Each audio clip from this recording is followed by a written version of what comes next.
In today's video, I'm going to teach you how to add your GitHub link to your LinkedIn profile.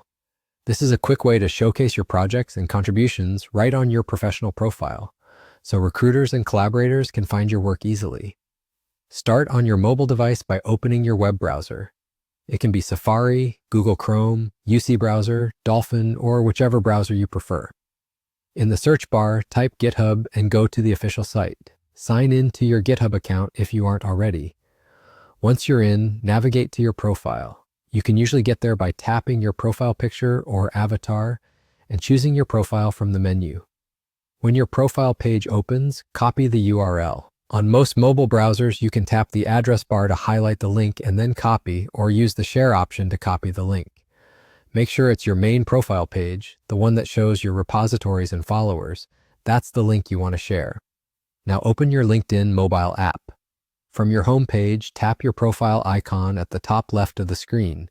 Tap it again to go directly to your profile page. On your profile, look for the pencil icon near your profile photo. This opens the edit view for your top section. Tap that pencil icon to continue. Scroll down until you see the contact information area and tap Edit Contact. In the contact info screen, choose Add Website. When the field appears, paste the URL you just copied from GitHub.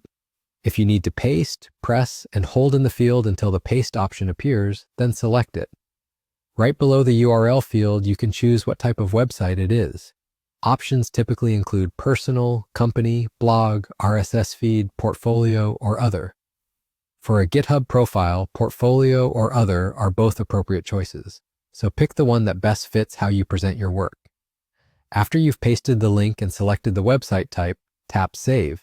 That's it. Your GitHub link is now added to your LinkedIn profile, making it easy for anyone viewing your profile to jump straight to your code and projects. If this walkthrough helped you, don't forget to hit the like button, subscribe to the channel, and tap the bell icon so you're notified when new tutorials go live. Thanks for watching, and I'll see you in the next video.